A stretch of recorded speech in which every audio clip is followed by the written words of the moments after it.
Hey, Shalom Akim, wa Akwath of the elect of the nation of Israel. Welcome back to another ancient Hebrew word of the week, number 4, and it's entitled LAWYA. LAWYA.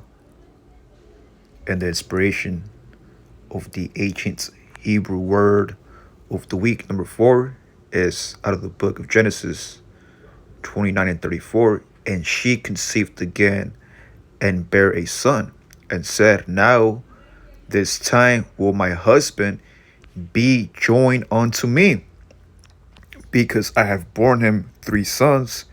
Therefore his name called Levi. Okay, therefore was his name called Levi. So the ancient Hebrew word of the week, number 4, it's LAWYA. That's where you get the word Levi. And according to historical sources, Levi, okay, they were the priests of the nation of Israel. It says, according to the book of Genesis, the third of the 6 sons of Jacob and Leah, Jacob's third son, and the founder of the Israelite tribe of Levi, who today would be so-called Haitians. The Levites, including the Kohanim and the great-grandfather of Aaron, Moses, and Miriam. Okay, so before we go into the ancient Hebrew word of the week, number 4, we give all praises to our power, Yahweh, Bahashem, Yahushai, Bahashem, Rahahakodash. Double honor to the apostles and elders at Great Millstone, who rule well and teach well with sound doctrine, and shalom to the Israelite foreigners scattered amongst the heathen in these last days. This Deuteronomy 18 and 1. The priests, the Levites, and all the tribe of Levi shall have no part nor inheritance with Israel. They shall eat the offerings of the Lord made by fire and his inheritance. Right, the point of this precept is the first sentence, the priests who are the Levites, which is the tribe of Benjamin, who today would be the Haitians. Okay, LAWYA. And the reason why, Levi was given that name, when one of our foremothers, or let's get that, Leah gave light, so to speak, to LAWYA. Okay, it says what? Now this time will my husband, right, which is Jacob, be joined unto me, and that's what LAWYA means. Okay, LAWYA or Ban LAWYA. Ban means son.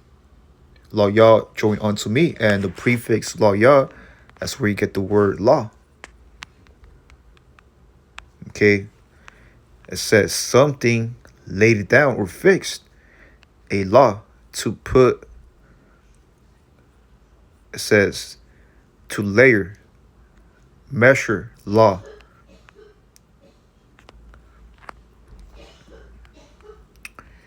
Again, the origins, it says the Torah, which the Torah in the Hebrews, the book of the law, suggests that the name Levi or LAWYA refers to Leah's hope for Jacob to join with her, implying a derivation from Yahweh, meaning he will join, but scholars suspect that it may simply mean priest, either as a loan word from the Minyan LAWYA, meaning priest, or by referring to those people who were joined to the Ark of the Covenant.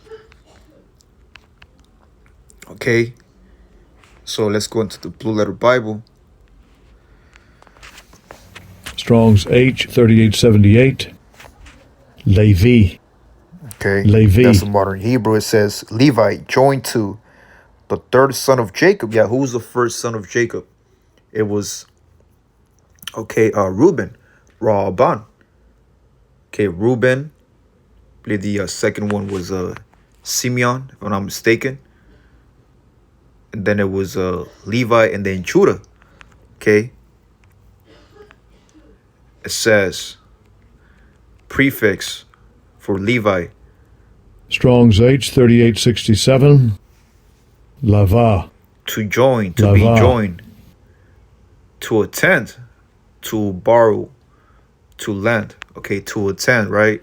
Like it says here, to attend. Let's get a precept. This is Proverbs 4:20. My son, attend, right? Join to me, or join to my words. Incline thine ear unto my saints. Yeah, and those saints of Yahweh Shemel Shai are his parables. Okay? And the only way for brothers and sisters to attend, to join to the words of Yahweh Shemel Shai, is by reading the law. This is Nehemiah 8:8. So they read in the book of the law of God distinctly, and gave the sense and caused them to understand the reading. So in order for brothers and sisters to join to Yahweh Shemel Shai, you got to be able to read and understand. Okay? And for us to understand what we read, we got to learn from other men. This is Acts 8, and I'll start at 29. Acts 8 and 29. And it reads, Then the spirits said unto Philip, Go near and join thyself. There you go again, the word joined. Thyself to this chariot. And Philip ran thither to him, and heard him read the prophet Isaiah, and said, Understand thou what thou readest? And he said, How can I, except some man should guide me, right? He didn't say, except some woman should guide me, all right? As a man, because according to the scriptures, Yahweh Shemel Shai dwells with men. Let's get the book of Revelation 21:3. And I heard a great voice out of heaven saying, Behold, the tabernacle of Yahweh is with men, and he will dwell with them, and they shall be his people, and God himself shall be with them and be their God, right? Their power. So to further prove that Yahweh Shemel Shai is dealing with the man, we just got the book of Revelation 21:3, and going back to the book of Acts, chapter 8, okay, in verse 30. And Philip ran thither to him, and heard him read the prophet Isaiah, and said, Do you understand what thou readest? And he said, How can I, except some man should guide me?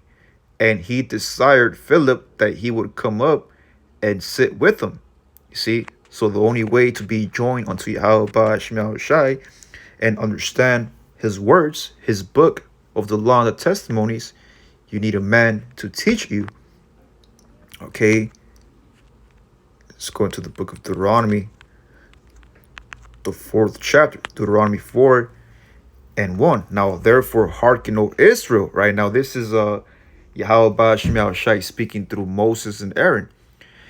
Unto the statutes and unto thy judgments, the judgments which I teach you, for to do them. Right, you got to apply the scriptures, that ye may live, and go in and possess the land, which is the land of Canaan, right, the holy land, which your power, Yahweh Shemel Shai, over your fathers giveth you.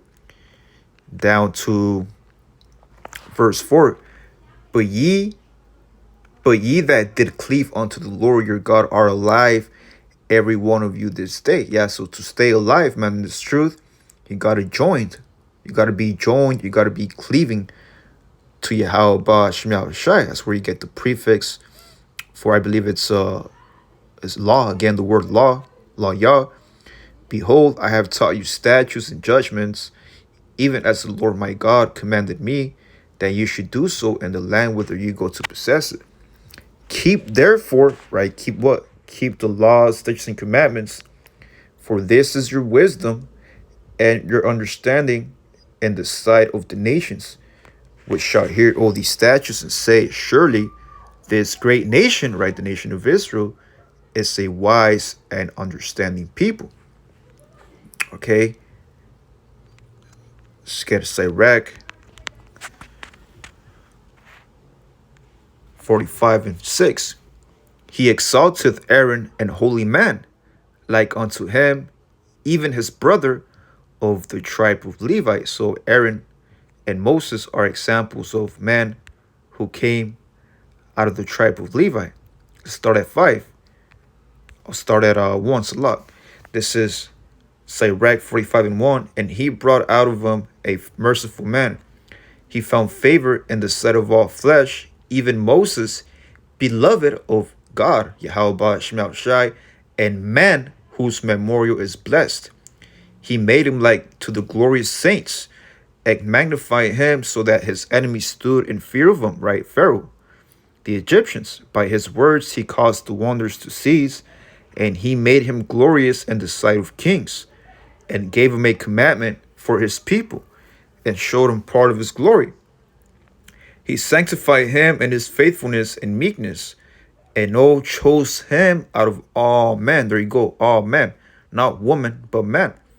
He made him to hear his voice and brought him to the dark cloud, which is a chariot, so-called UFOs, and gave him commandments before his face, and even the law of life, which was given to the Levites, which the Levites read them to the nation of Israel, and knowledge, that he might teach Jacob his covenants and Israel his judgments.